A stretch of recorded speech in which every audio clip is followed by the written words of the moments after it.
I remember the first time I actually saw the lady. It's one of the coldest days of the year. I saw her in the alley and she was digging in a garbage can. I was probably about 12 years old. I surprised her, and as soon as she saw me, she looked at me and she right away and she said, please don't tell Woodsy. I'm just trying to get something to eat. It was so strange, so odd.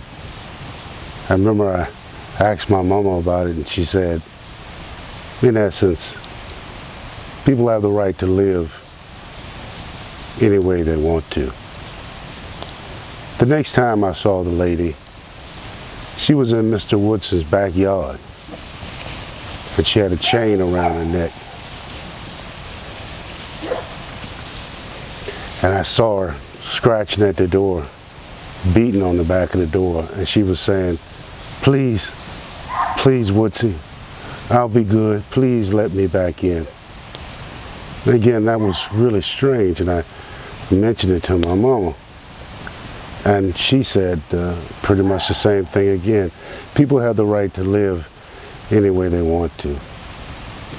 I brought this up with a friend from school. I told him about that I had seen the lady in the back and what she was doing. And he told me maybe Mr. Woodson is keeping her like for a pet, like a dog, because he thought he had seen something strange too.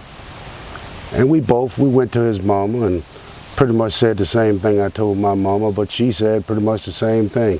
And that is that people have the right to live any way they want to. We should pretty much mind our business. I remember when the summer came and it was somewhere in July and it was one of the hottest days on record. So hot that my mama told me to try to open up that side window that we had nailed shut for the winter time, that kind of opened up into the alleyway. Of course, now when that window was open and you look across into the alleyway, I could see right inside Mr. Woodson's house. And I saw the lady, and she was naked. And I had never seen a naked person like that before. Well, actually, I had never seen a naked person before. And she looked like a skeleton with skin pulled over it. And she was wearing a dog collar. And she was drinking from a bowl. I mentioned that to my mama. And the same thing. People have a right to live any way they want to. A couple nights later, really hot, another hot summer night, sweating, fan wasn't working good enough to kind of suppress the heat. But there was a strange noise coming from the alleyway. And this drew all of our attention. And it drew us to the door. And you could hear this beating, thumping sound. And Mr. Woodson's voice saying, shut up, bitch. And a grotesque gurgling noise of a body saying, I want to live. Then silence. For some reason in our house, it was almost as if we needed to go outside. And almost at the same time, several people on both sides of the house, across the street, all seemed to want to come outside at the same time. It was a really hot night. 15 or more people gathered.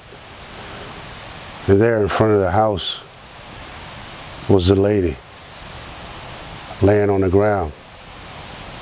People started to talk. Is it her?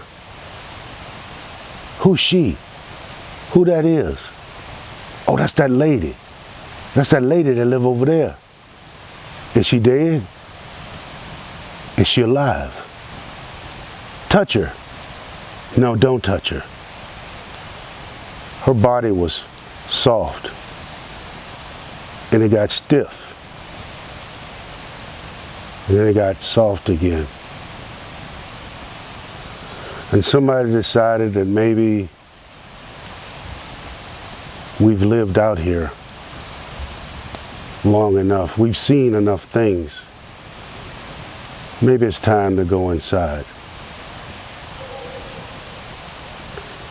That lady's body laid out there in front of the house until early in the morning.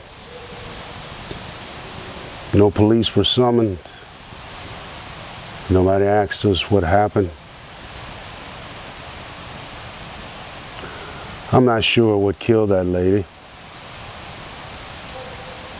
Certainly wasn't the heat or Mr. Woodson's hands or the cold indifference of a community of people who thought people have the right to live or die any way they want to.